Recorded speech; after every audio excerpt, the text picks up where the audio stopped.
नमस्कार. चला तर तुम्ही टी-ई-टी, सी-टी-ई-टी, टेटची तयारी करत असाल तर आज आपण महत्त्वाची प्रश्नोत्तर पाहणार आहोत. घटक आहे प्राचीन भारताचा इतिहास यावर आधारित महत्त्वाची प्रश्नोत्तरे. प्रश्न क्रमांक पहिला, पाटणा शहराचे प्राचीन नाव काय होते? उत्तर पाटलीपुत्र. कोणत्या ग्रीक इतिहासकाराला इतिहासाचा जनक म्हटले जाते? त्याचं उत्तर आहे हेरोडोटस. प्रश्न तिसरा, पंचमार्क म्हणजेच ठसे मारलेली नाणी कोणत्या काळात चलनात होती? उत्तर मौर्य काळात.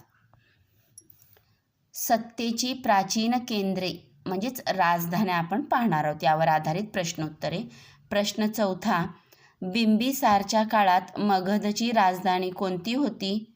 उत्तर राजगृह. शिशुनागने आपली राजधानी कोठे बसवली होती? उत्तर वैशाली या ठिकाणी बसवली होती. प्रश्न सहावा, प्राचीन काळात अवंतीची राजधानी कोणती होती?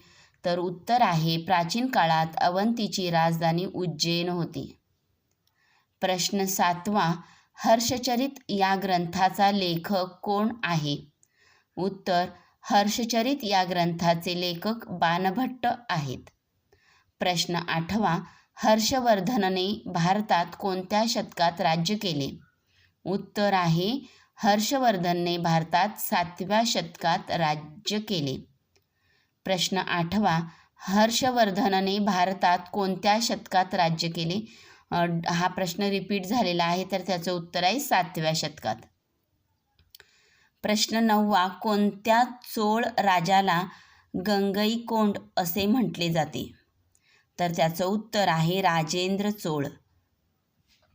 प्रश्न दहावा, संगम काळातील सर्वाधिक महत्त्वाचे शहर कोणते होते?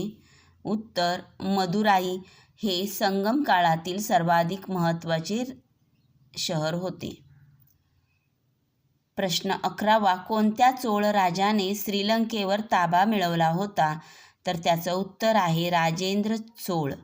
तर राजेंद्र चोळ या राजाने श्रीलंकेवर ताबा मिळवला होता. प्रश्न क्रमांक 12वा, चोळ घराण्याचा शेवटचा राजा कोण होता? तर त्याचं उत्तर आहे राजा दुसरा. हा चोळ घराण्याचा शेवटचा राजा होता. प्रश्न 13वा, बादामी गुहा मंदिरे कोठे स्थित आहेत? तर बदामी गुहा मंदिरे जी आहेत ती बागलकोट आणि कर्नाटक या ठिकाणी स्थित आहेत. प्रश्न 14वा, पल्लव घराण्याची राजधानी कोणती होती? उत्तर आहे कांचीपुरम ही पल्लव घराण्याची राजधानी होती. चालुक्यांची राजधानी कोणती होती? तर बादामी म्हणजेच बादामी ही चालुक्यांची राजधानी होती. प्रश्न 16वा, दुसरा पुलकेशी यांचा पराभव कोणी केला? तर नरसिंहवर्मन यांनी दुसरा पुलकेशी यांचा पराभव केला. प्रश्न 17वा, चालुक्यांनी आपले साम्राज्य कोठे स्थापन केले? उत्तर चालुक्यांनी आपले साम्राज्य दक्षिण भारतात स्थापन केले. पंजाबच्या हिंदुशाही राजवंशाची स्थापना कोणी केली? उत्तर कल्लर. पंजाबचे जे हिंदुशाही राजवंश आहे त्याची स्थापना कल्लर यांनी केली.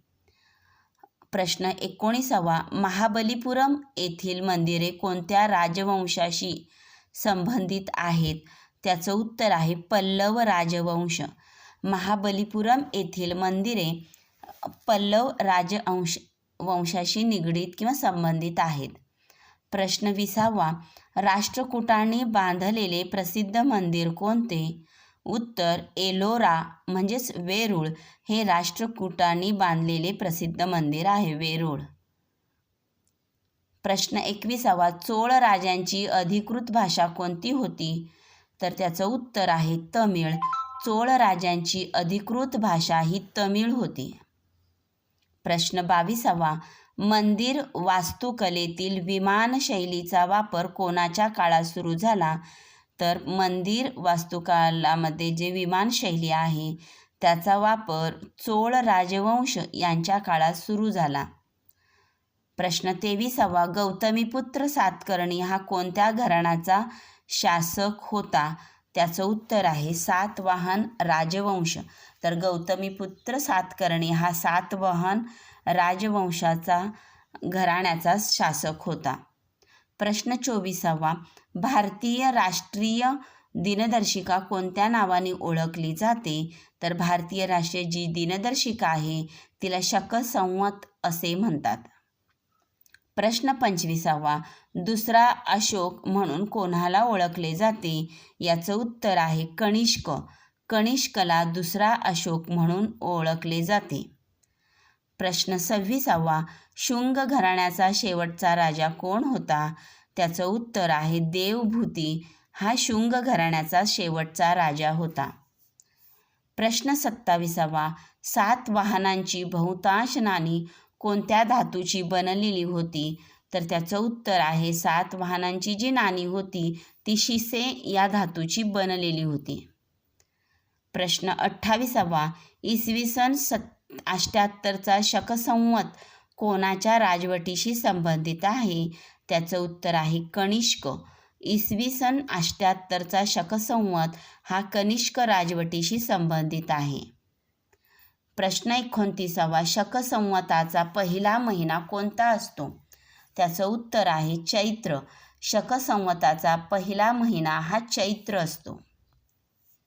प्रश्न 30वा, कनिष्काची राजधानी कोणती होती? उत्तर पेशावर किंवा पुरुषपूर. कनिष्काची राजधानी पेशावर होती. शेवटचा प्रश्न क्रमांक 31वा, आयुर्वेदाचा जनक कोणाला म्हटले जाते? तर महर्षी चरक यांना आयुर्वेदाचा जनक म्हटले जाते. तर हे जे महत्त्वाचे 31 प्रश्न आहेत TET, CTET आणि टेटसाठी महत्त्वाचे IMP प्रश्न या ठिकाणी देण्याचा मी प्रयत्न केलेला आहे. त्यानंतर बघा, दक्षिण भारतातील प्रमुख राजवंश आपण एका दृष्टिक्षेपात पाहणार आहोत. राजवंश चोळ, त्यांची राजधानी होती तंजावर, त्यालाच गंगईकोंड असं म्हटलं जायचं. आणि प्रमुख वास्तू किंवा वैशिष्ट्य होती, त्यांनी श्रीलंकेवर विजय मिळवला, विमान मंदिर शैली आणि तमिळ भाषा ही 3 महत्त्वाची वैशिष्ट्ये आणि वास्तू. नंतरचा राजवंश आहे पल्लव, राजधानी होती कांचीपुरम आणि प्रमुख वास्तू किंवा वैशिष्ट्य होतं महाबलीपुरमची मंदिरे. तिसरं राजवंश आहे चालुक्य, राजधानी होती बादामी आणि प्रमुख वस्तू आणि वैशिष्ट्य जर आपण पाहिलं तर दक्षिण भारतात सत्ता विस्तार, बादामी गुहामंदिरे तिथं स्थित ही वैशिष्ट्ये आहेत. त्यानंतर बघा, ऐतिहासिक भूगोल आणि कालचक्र या ठिकाणी तुम्हाला राजवंश आणि त्यांच्या राजधान्या आणि कुठं स्थित आहेत या ठिकाणी दाखवण्याचा प्रयत्न केलेला आहे. तर पहा, इथं पाटलीपुत्र तुम्हाला इथं दिसत आहे, या भागात उज्जैन आहे, बादामी या ठिकाणी आहे, कांचीपुरम व मदुराई या ठिकाणी आहे. तर हे जे इथं 7वे शतक होतं, हर्षवर्धनाचा काळ, 78वं होतं शक संवताची सुरुवात आणि मौर्य काळामध्ये पंचमार्क केलेली नाणी, अशा पद्धतीने या ठिकाणी सांगण्याचा प्रयत्न केलेला आहे. तर हे 31 प्रश्न उत्तरे आणि ही माहिती जरूर अभ्यासा, जेणेकरून तुम्हाला टेट, TET आणि CTETसाठी उपयुक्त ठरेल. थँक्यू.